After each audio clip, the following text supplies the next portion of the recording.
Hey, beautiful people. Today we're going to talk about what is the role of effective communication in leadership. What if your ability to lead had a whole lot more to do with how you speak and how you communicate than it really did about the decisions that you make? If you think that leadership is about telling people what to do and about giving direction, it's really more about inspiring them, helping them align with you, and creating clarity for them. When you speak, are you transferring information? Or are you actually building trust and inspiring people? At the end of this video, I want you to understand that communication is really a critical part of the foundation of leadership. It's not just a sort of nice to have accessory. I want you to learn how effective communication really builds trust and inspires and aligns people. Also recognize how miscommunication creates misunderstanding, erodes confidence, erodes trust, and really breaks down teams. I want you to gain actionable understanding as to how to elevate your leadership communication in everyday communications. And I want you to adopt a new mindset, which is one that you move from conveying information to actually co-inventing future possibilities together.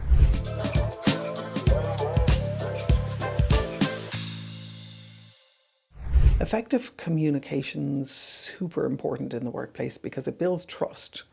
And what is trust? It's really the magic glue that kind of holds us all together. We've actually got it written on the dollar bill. But if we recognize the importance of trust, what we see is it's the space between someone saying something or committing to something or agreeing to doing something and the other person believing that it is actually going to happen.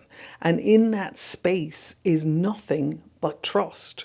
So what we're looking to do is we're looking to recognize how important trust is and learn to be able to communicate it in your leadership communications. There's some great external data on this. A survey by Interact in 2023 found that 89% of employees and executives cite lack of collaboration and ineffective communication as the main reason for workplace failures. Conversely, companies with effective communication practices are 52% more likely to report lower employee turnover and also 49% more likely to report higher market performance. That is a huge, significant impact.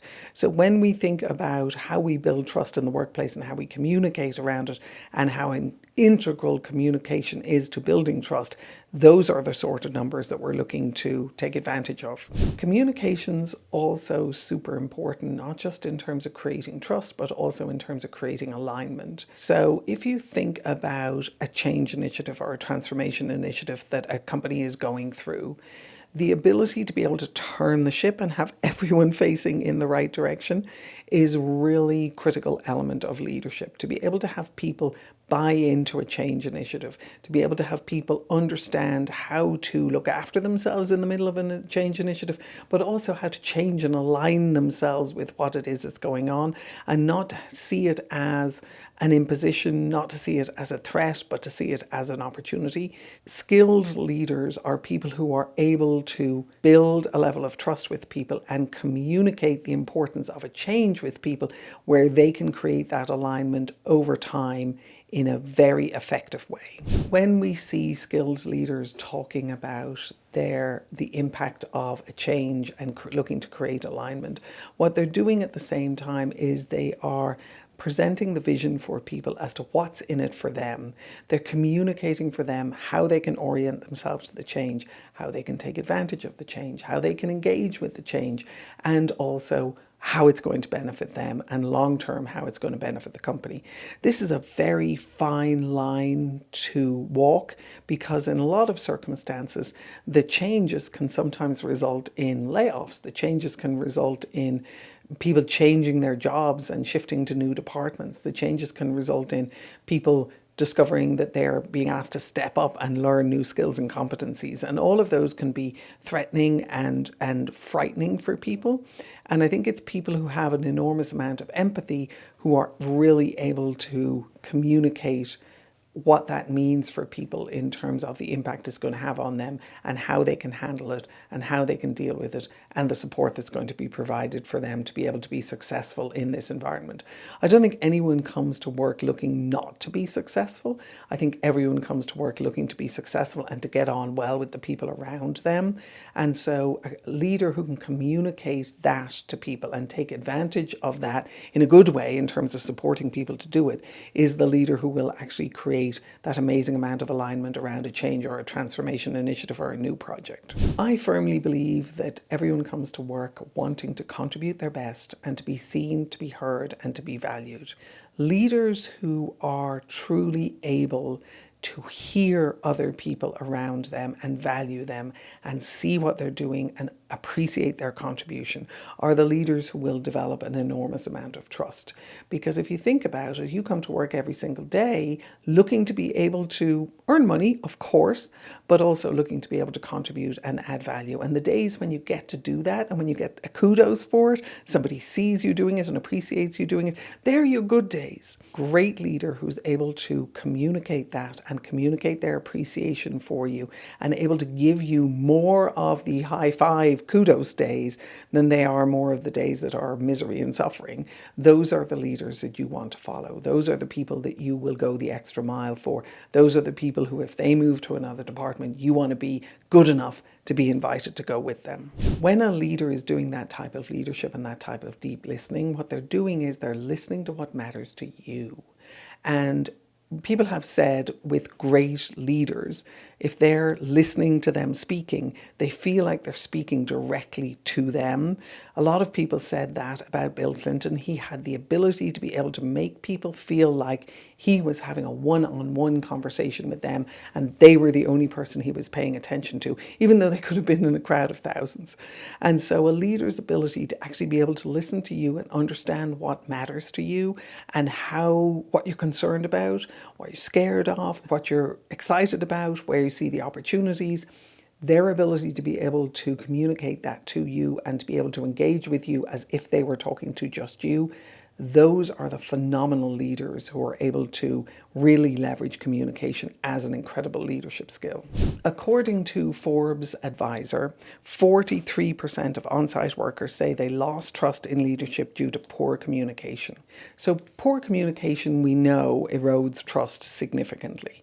And a lot of time, your role as a leader in terms of your ability to be able to communicate authentically means that you have to kind of have your shop in order behind you, because sometimes you'll be asked to go out and talk to employees about something that hasn't yet been decided or something that is delicate or difficult, or a decision that the company knows it needs to make in the future but isn't ready to talk about just yet.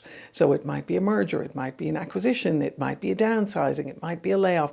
You have to go talk to people knowing that that's happening in the background and it's not something that you can necessarily talk about.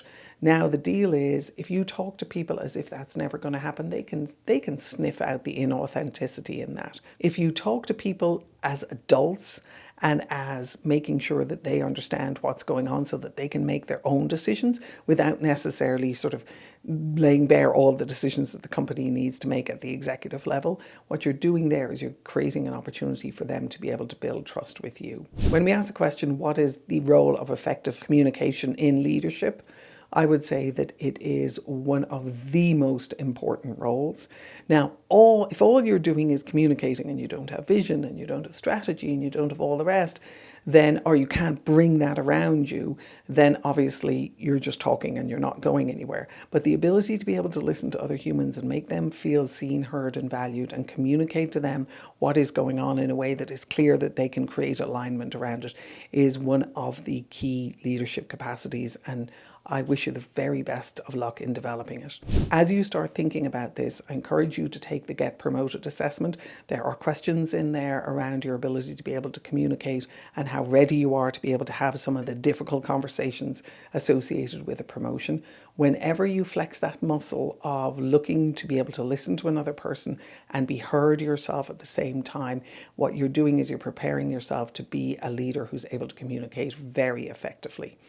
The link is down in the comments below. It is Get Promoted Assessment, and the URL is www.getpromotedAssessment.com. Take it, have a look, let me know how it worked for you. It's totally free. Put a comment down below if you've done it and let me know what you learned from it and what more you would like to understand in terms of the value of communication in leadership. I wish you the very best and I hope you get really good at it.